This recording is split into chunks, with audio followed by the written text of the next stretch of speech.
पर 8 से 9 रात को, और फिर प्रश्न उत्तर होते हैं। अगर आपने नहीं अटेंड किया है तो वो टॉपिक ज़रूर सुनो, बहुत फ़ायदा होगा नए अच्छे कर्म बनाने में। तो कर्म भोग वो एक हमारी नेगेटिव एनर्जी है, क्योंकि कर्म एनर्जी के रूप में है, नेगेटिव और पॉजिटिव, तो पाप और पुण्य। और अभी कलयुग का अंतिम समय आ रहा है, इसीलिए बहुत सारे संचित पाप कर्म हमारे अंदर आत्मा में छुपे हुए हैं, और वो कोई ना कोई रीति से भोगना के रूप में बाहर आते हैं। अभी है कर्म एक एनर्जी, तो हमें एनर्जी से ही उसको समाप्त करना है।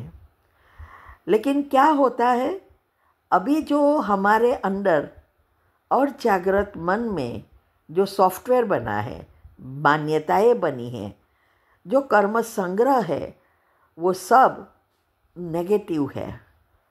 उस अनुसार हमारे विचार चलते ही रहते हैं, और दुनिया का वातावरण भी अभी नेगेटिविटी पर पहुंचा है, चरम सीमा पर आ गया है।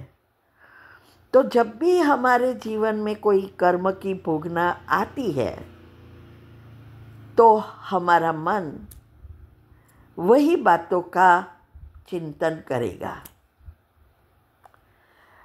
और क्योंकि वही हमारे अंदर स्मृतियाँ भरी है, और इसके लिए दुख बढ़ता जा रहा है, बीमारी बढ़ती जा रही है।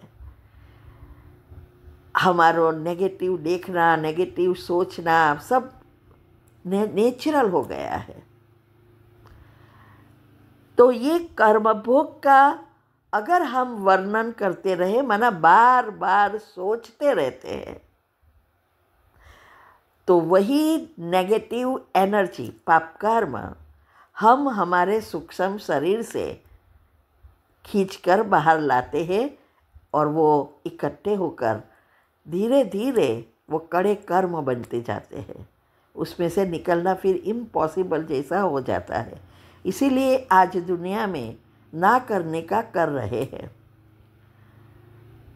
तो अगर हम यही बातों का चिंतन करेंगे तो हम अपना ही भाग्य बिगाड़ रहे हैं, और जीवन भी बिगड़ रहा है, दूसरा जन्म भी बिगड़ रहा है। इसीलिए शिव बाबा शॉर्ट में समझा रहे हैं कि उसी बातों का चिंतन नहीं करो, उसकी जगह कर्मयोग अर्थात आत्मा का चिंतन करो, या आपको जो चाहिए वो सोचो। वो आप संकल्प शक्ति में भी बताया है कि कैसे हमारा सबकॉन्शियस माइंड काम करता है, और कैसे हम अपने भाग्य को बदल सकते हैं, सफलता प्राप्त कर सकते हैं। ये सारी बातें हमने यूट्यूब चैनल पर रखी ही है।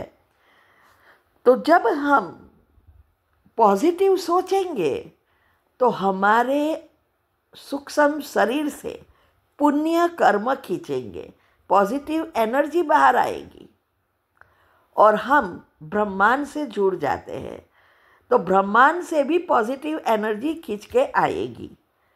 तो हमारे जो हमें अच्छा चाहिए वो नेचुरली होगा। इसीलिए बताया कि वर्णन नेगेटिव एनर्जी का नहीं करना है। मेडिटेशन का अर्थ क्या है?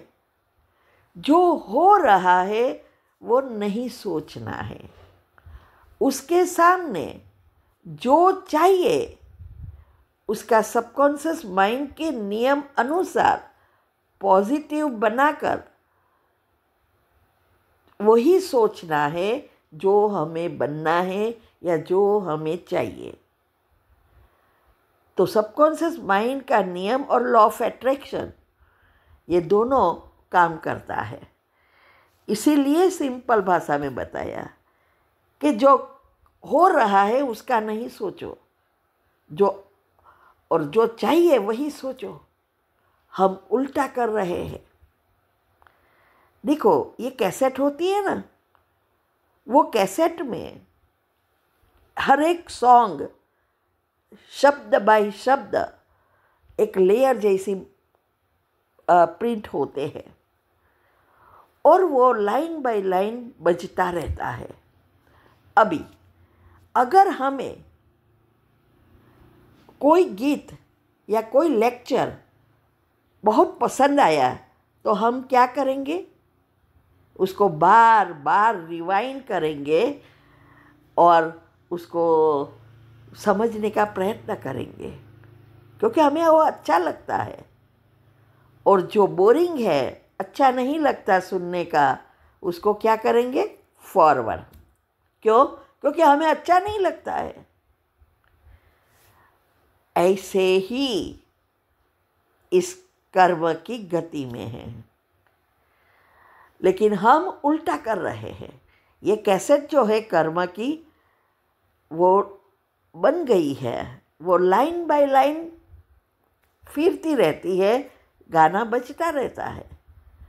अभी जो गाना हमें अच्छा नहीं लगता, मना जो भोगना आई, दुख, बीमारी, प्रॉब्लम, कुछ भी जो भी आया, धन की कमी वो आई, वो अच्छा नहीं लगता है, तो हमें उसको फॉरवर्ड करना चाहिए ना। उसके बदले हम रिवाइंड कर रहे हैं, तो बार बार वही बजेगा और नए लेयर्स भी वही बनेगा और गट्ट होकर कड़े कर्म बन जाएंगे।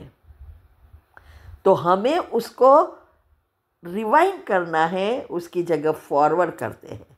और हमें सब अच्छा चाहिए, उसको हमें बार बार रिवाइंड करना है, उसको हम फॉरवर्ड कर रहे हैं, मैंने उसका सोचते ही नहीं है। तो यही है, यहाँ परमात्मा हमें सिंपल भाषा में सिखा रहे हैं। ठीक है? ओम शांति। ओम शांति। ये लाइव ऑनलाइन वेबिनार हम करा रहे हैं। बहुत स्पेशल टॉपिक्स है, गहरे राज और हेल्थ के हैं। वीक में 3 बार, Monday, Wednesday and Friday, India के टाइम अनुसार 8 से 9 रात को, और फिर प्रश्न उत्तर। तो जिसको भी पुरुषार्थ में आगे बढ़ना है, हेल्दी रहना है, वो ज़रूर अटेंड करे, बहुत फ़ायदा होगा। और उसकी लिंक आपको मिल जाएगी, आप हमें व्हाट्सएप पर टेक्स्ट कर सकते हैं, तो हम ग्रुप लिंक भेजेंगे जहां आपको हर वीक की लिंक मिलेगी। ठीक है? ओम शांति।